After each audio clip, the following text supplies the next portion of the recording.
Hi, it's Mr. Stevens. Today we're going to talk about the role of government in a market economy. Now, this is going to differ from person to person and what they view the role should be. As we go through and as we discuss this, just realize that there really truly isn't any pure market economy that exists for entire nations. Maybe on a smaller scale, market economies do exist, but when we're talking about whole nations, a pure market economy doesn't necessarily truly exist. The role of government, at least in the United States, the role of government in our economy has changed.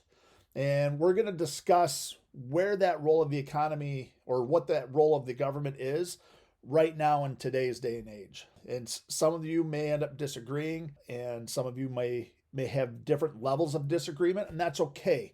But this is what we are going to go over, and this is what we are going to discuss, and we can discuss this in class if you have any sort of different opinions on this. What is the role of government in a market economy? The first thing is they need to provide a legal system. Again, one of the main components of a government is to make and enforce the laws. Because we have that in a market economy, one of the main basic characteristics in a market economy is the right to private property. If we have that right, how do we make sure that we get to keep that private property? And that's one of the things that the government does, is basically to help protect those private property rights. This system could include something like the court system. It could include something with police officers, prison systems. So that way, if somebody comes and infringes on my right to own something, then the government will step in and say, that's not right. You can't just come and take their stuff out of their house. You can't do that. One of the main roles of the government in a market economy is to provide some sort of legal system and to protect my private property rights. The second thing that a government can do in a market economy is to provide some sort of public good. Providing public goods that individuals or private businesses wouldn't normally provide. This would include something like national defense. This could be a park. Now, there are some privately owned parks out there and whatnot, but parks are a good one. Police officers, police forces, firefighters, those are things that would be considered a public good. One issue with a public good is that it creates free riders. Once someone has provided the goods, others can use them without paying. So take, for an example, a local park that a township government or county government set up. If the citizens vote to have their taxes raised so that the county government or the township government can build this park, then people, once that park is built, people outside of the county, outside of the area of the people that paid for it, other people can come in and use that particular good. And that does create free riders. And there's nothing necessarily inherently wrong with it, but it is something that does happen. A third thing that the government does is it helps correct market failures. These market failures are when the private sector does something that causes harm to its citizens. We say that it corrects market failures such as negative externalities. A negative externality is one entity causes harm to, and one of the main examples of this is pollution. So let's say we have a big company and they are putting out a ton of pollution into the water. And at some point in time, this company finds out that this water is really, really polluted and it's gotten into the drinking water and it's causing health problems and health issues for wildlife, and it's causing health issues for people that live in that area. The government can come in and correct that market failure. They can tell the business that you're going to be regulated, you're going to have to pay to get this cleaned up, and you can't do this type of thing. So this is one area where the government can come in and correct this market failure. A fourth thing is in order to maintain competition.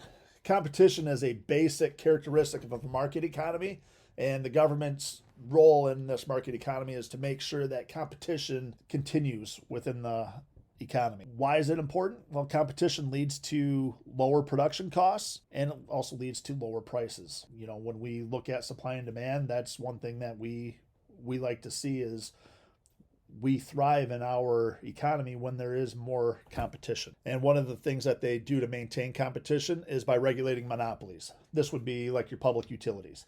This could be your cable company. This could be your gas and electric company. So things like that. Next, the fifth thing, and this is where it kind of gets a little bit dicey for some individuals, but one possible role of government in a market economy is to redistribute income. What this does is the government will take some income from some people and give it to others. How is this done? Which group of people do we take money from? Who qualifies to receive that money? That's where you start getting into different ideas of what the government should or can do. Two of the main ways that they do this is through taxes and also through social welfare programs. If you look at the United States, we have a progressive income tax where basically the more money you make, typically the more money that you have to pay as a percentage of your income into taxes. Then the government takes some of that money and they redistribute it to some people in the lower income brackets. Take a look at almost any sort of political election. That's going to be one topic of discussion amongst the candidates is we're going to tax this group more so that this other group can benefit.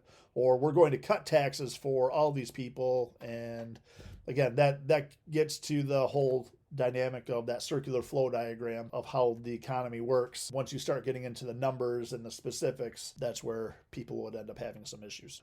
There are various opinions on how to do this and how to do this fairly. I don't know if there's necessarily an easy answer, but again, in a true pure market economy, this type of thing doesn't happen. There is no redistribution of income in a pure market economy. But again, a pure market economy doesn't necessarily exist at a country or national level. The last thing that a government will do, and we'll look at a couple different options throughout our history in the United States, is when the government started to get more involved in the economy. The last role of the government is to stabilize the economy. First thing, they want to reduce unemployment. They want to make sure that people have a job, that people, if they do have a job, then they're going to have money. If they have money, they're going to spend it on goods and services, and that's going to keep businesses open, and that's going to keep businesses to hire more workers. If more workers are hired and they're earning more income, then that means the government can also get a little bit more money on their end through different taxes. So they want to make sure that we have a reduced unemployment rate. The next thing that they want to do is make sure that we have a reduced inflation rate. Next unit, we'll talk a little bit more about inflation, but we don't want to see the cost of a Big Mac, let's say $4, to this time next year have that price go up to $5 or $6. That's not good for our economy either. And then the last thing is they want to promote economic growth. And that basically means if we are growing our economy, typically people are spending money and generally the citizens are a little bit happier. So to summarize, the roles of government in a market economy include provide a legal system, provide public goods, correct market failures, maintain competition, redistribute wealth, and again, we can have a discussion about that, and also stabilize the economy. Thank you for watching this. Hopefully this makes sense. If you have any questions, please let me know. And until next time.